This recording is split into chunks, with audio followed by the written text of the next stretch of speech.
श्री स्वामी समर्थ मित्रांनो, ज्या घराची सकाळ मंगलमय असते त्या घरात लक्ष्मीचे वास्तव्य टिकून राहते. म्हणूनच गृहलक्ष्मीने दिवसाची सुरुवात शांत मनाने, स्वइच्छेने आणि देवस्मरणाने करावी असे अनेक ठिकाणी सांगितले जाते. गुरुवारचा दिवस विष्णू आणि लक्ष्मीला समर्पित आहे. विष्णू लक्ष्मीचा दिवस, त्या दिवशी प्रत्येक घरामध्ये हे लक्ष्मीवर्धक उपाय केल्याने सुख समृद्धीबरोबरच पैशाचा ओघ ओसंडून वाहतो. त्यासाठी हे गुरुवारचे लक्ष्मीवर्धक उपाय अवश्य करावेत. उपाय नंबर 1, ब्रह्ममुहूर्तावर उठून सर्वांना उठून तुम्हाला पहिलं काम करायचं आहे. स्नान करून स्नानाच्या पाण्यामध्ये थोडीशी हळद टाकून स्नान करावे आणि नंतर आपल्या अंगणामध्ये किंवा पोर्चमध्ये एका तांब्यात पाणी घेऊन त्याच्यामध्ये हळद, थोडंसं गुलाबजल मिसळून त्या पाण्याचा छिडकाव आपल्याला करावायचा आहे. नंतर 5-10 मिनिटांनी सोडून तेथे झाडू मारून घ्यावायचा आहे आणि नंतर मुख्य दरवाजा सुशोभित करावायचा आहे. रांगोळी काढून, लक्ष्मीची पावले काढून तो दरवाजा सुशोभित करावायचा आहे. नंबर 2, तुळशी वृंदावनाभोवती जागा गंगाजल आणि स्वच्छ पाण्याने स्वच्छ पुसून घ्यावी. शुद्ध हळदीमध्ये थोडेसे गंगाजल किंवा शुद्ध पाणी मिसळून मध्यम स्वरूपाची पेस्ट तयार करावी. स्वस्तिक काढावे. तुळशीच्या कुंडीवर किंवा तुळशीसमोरील पाटावर किंवा जमिनीवर अनामिका बोटाने ईशान्य किंवा पूर्व दिशेला तोंड करून सुंदर स्वस्तिक काढावे. 4 टिपके द्यावेत. स्वस्तिकाच्या 4 भागामध्ये हळदीचे किंवा कुंकवाचे 4 टिपके बिंदू नक्की द्यावेत. दोन्ही साईडला रिद्धी-सिद्धीच्या 2-2 रेषा ओढाव्यात, ज्यामुळे ते पूर्ण मानले जाते. स्वस्तिकावर अक्षता आणि फुले व्हावीत. तुळशीला जल अर्पण करावे आणि तुळशीसमोर गाईच्या तुपाचा दिवा किंवा तेलाचा दिवा आणि अगरबत्ती लावावी.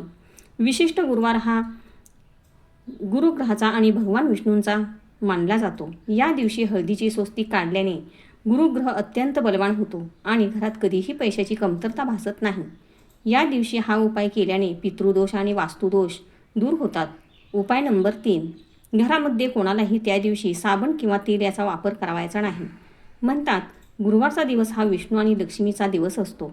गुरुवार हा दिवस गुरुग्रहाचा मानला जातो. गुरु हा ग्रह सुख, समृद्धी, ज्ञान, विवाह आणि भाग्याचा कारक आहे. ज्योतिषशास्त्रानुसार गुरुवारी शरीराला किंवा केसांना तेल लावल्याने कुंडलीतील गुरुग्रहाचा प्रभाव कमजोर होतो. शास्त्रानुसार गुरुवारी तेल लावल्याने घरात दारिद्र्य येते आणि व्यक्तीच्या प्रगतीमध्ये अडथळे निर्माण होतात. नंबर 4, त्या दिवशी साबणाने शरीराला घासून मळ काढू नये आणि केस देखील धुवू नये. लक्ष्मी आणि विष्णूंचा कोप होतो. गुरुवार हा भगवान विष्णू आणि माता लक्ष्मीच्या पूजेचा दिवस आहे. या दिवशी शरीराची मणी किंवा घाण रासायनिक साबणाने तीव्रतेने घासून काढणे किंवा केस धुणे हे अशुभ मानले जाते. असे केल्याने घराची बरकत कमी होते. असे केल्यास ती अशुद्धता गुरुतत्वाला अर्पित केल्यासारखी मानली जाते. आपल्या जीवनामध्ये आपले जीवन खुशालीने भरण्यासाठी छोटे छोटे उपाय आपण अवश्य केले पाहिजेत. उपाय नंबर 5, एका चमच्यामध्ये थोडीशी हळद घ्या. त्याच्यात थोडीशी केशर, थोडीशी गुलाबजल मिसळून सर्वांना घरामध्ये कपाळावर त्याचा तिलक लावावा. हा उपाय अत्यंत प्रभावी आहे. असं म्हणतात की गुरुवारच्या दिवशी आपण हळदीचा जेवढा वापर करू तेवढ्या मापात आपला गुरुग्रह मजबूत होतो. गुरुग्रह हळदीशी संबंधित असल्यामुळे ज्ञान, भाग्य, धन, विवाह योग्य आणि मान, सन्मान आणि आध्यात्मिक प्रगतीसाठी अत्यंत शुभ मानलं जातं. नंबर 6, गुलाबजल, हळद आणि केशर एकत्र करून कपाळावर तिलक लावल्यास मन प्रसन्न राहतं, सात्विकता वाढते आणि पूजा उपासनेमध्ये एकाग्रता लाभते. तसेच हळद व केशर गुरु आणि तेजाचे प्रतीक मानलं जातं. हा तिलक शुभत्व, सौभाग्य आणि सकारात्मक ऊर्जेचे प्रतीक मानलं जातं. हळदीमध्ये केशर मिसळल्यानंतर सूर्यग्रहाचे तेज वाढून आत्मविश्वास, नेतृत्व आणि सकारात्मकता वाढते. हळद व केशर दोन्ही मंगल आणि पवित्र मानलं जातं. गुरुवारी हा तिलक लावल्यास शुभत्व, सौभाग्य आणि समृद्धी प्राप्त होते. उपाय नंबर 7, गुरुवारच्या दिवशी केस कटिंग, दाढी वगैरे केली नाही पाहिजे. गुरुवार हा गुरु आणि विष्णूंना समर्पित असतो, म्हणून हा नियम अवश्य पाळावा. तसेच गुरुवारच्या दिवशी साबण, तेल आंघोळ करताना वापरलं नाही पाहिजे. आंघोळ करताना त्या पाण्यात हळदी टाकूनच आंघोळ करावी. त्यामुळे गुरुग्रह मजबूत होऊन आपल्या पतीची आणि मुलांची बुद्धीमध्ये विवेक होतो, प्रगती होते. उपाय नंबर 9, गुरुवारच्या दिवशी अंघोळ करून पिवळे कपडे वस्त्र परिधान केले पाहिजेत. त्यामुळे सुद्धा आपलं गुरु मजबूत होतो. गुरुवारी पिवळे वस्त्र परिधान करून श्री विष्णू किंवा बृहस्पतीची उपासना केल्यास ज्ञान, सौभाग्य, धन आणि गुरुकृपा प्राप्त होते. गुरुवारी पिवळे वस्त्र धारण केल्याने घरात मंगलमय वातावरण राहते, शुभ कार्यांना गती मिळते आणि गुरुग्रहाचे शुभ फळ वाढते असे मानले जाते. उपाय नंबर 10. ज्या वेळेला आपण देवपूजा करतो त्या दिवशी आपण पिवळी वस्त्र घालूनच व्यवस्थित तयार होऊनच देवपूजा करावी. कारण देवपूजा करताना आपल्याला परमेश्वर तथास्तु म्हणत असतात. आपण ज्या रूपात पूजा करत असतो त्याच रूपात परमेश्वर आपल्याला तथास्तु म्हणत असतात. त्या दिवशी आपण हातामध्ये शक्य झाल्यास पिवळ्या बांगड्या घालाव्यात. त्या दिवशी पूजा करताना भगवान विष्णूंना पिवळ्या मिठाईचे नैवेद्य दाखवावेत. भलेही मग तुम्ही दुधामध्ये थोडीशी हळद आणि साखर टाकून त्याचा नैवेद्य दाखवला तरी हरकत नाही. मात्र तुळशीच्या पानाशिवाय विष्णूंना नैवेद्य अर्पण करायचा नाही. तुळशीच्या पानाशिवाय नैवेद्य विष्णू ग्रहण करत नाहीत. उपाय नंबर 11. गुरुवारची पूजा करताना तुमच्या उजव्या हातात थोडे तरी सोनं असायला हवं. त्यामुळे तुमच्या पतीची बरकत, उन्नती पुढे सरकते, सुख समृद्धी वाढते. बघा, त्या दिवशी देखील गुरुवारची तुळशीची विशेष पूजा केली पाहिजे. म्हणजे तुळशीचा सर्व साज शृंगार करून तुळशीची पूजा करावी. त्यामुळे भगवान विष्णूंची, तुळशी मातेची अखंड आपल्यावर कृपा राहते. उपाय नंबर 12. असं म्हणतात की आपल्या स्वयंपाकघरात, आपल्या किचनमध्ये अन्नपूर्णेचा वास असतो आणि गुरुवार हा दिवस विष्णू आणि लक्ष्मी मातेला समर्पित आहे. आपल्या स्वयंपाकघरामध्ये आग्नेय दिशेला म्हणजे गॅस ठेवल्यास उजव्या दिशेला हळदीने एक स्वस्तिक काढावी. त्यामुळे आपल्या घरामध्ये अन्नधान्याचे भांडार भरलेलं राहतं. हा उपाय तुम्ही आवर्जून करून पहा, खूप छान अनुभव येतो. उपाय नंबर 13. गुरुवारी किंवा शुभ दिवशी स्वयंपाक सुरू करण्यापूर्वी गरम तव्यावर हळद मिसळलेला दुधाचे काही थेंब शिंपडतात. यामुळे अन्नपूर्णा देवीची कृपा राहते, घरात अन्नधान्याची कमतरता भासत नाही आणि लक्ष्मीचे वास्तव्य टिकून राहते. उपाय नंबर 14. तसेच चपातीमध्ये पीठ मळताना देखील त्यामध्ये थोडीशी हळद घालावी. यामुळे सुद्धा अन्नपूर्णा माता देवीची आपल्या घरावर कृपा राहते आणि आपला गुरु मजबूत होतो. उपाय नंबर 15. गुरुवारी भगवान विष्णू किंवा बृहस्पती देव यांची पूजा केली जाते. या दिवशी पूजेमध्ये तुळशीचे पान आणि हळदीची गाठ अर्पण केल्याने घरात सुख, समृद्धी, ऐश्वर्य नांदते. या उपायामुळे कुंडलीतील गुरुग्रह मजबूत होतो, ज्यामुळे विवाह, करिअर आणि आरोग्यातील सर्व अडथळे दूर होतात.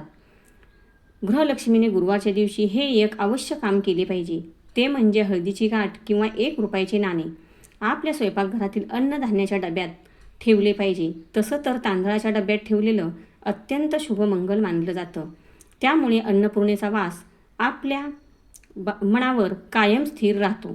तांदूळ हा अन्न आणि समृद्धीचे प्रतीक आहे. डब्यात नाणे आणि हळद ठेवल्याने घरात अन्नपूर्णा देवी आणि लक्ष्मी देवी यांचा कायम वास राहतो.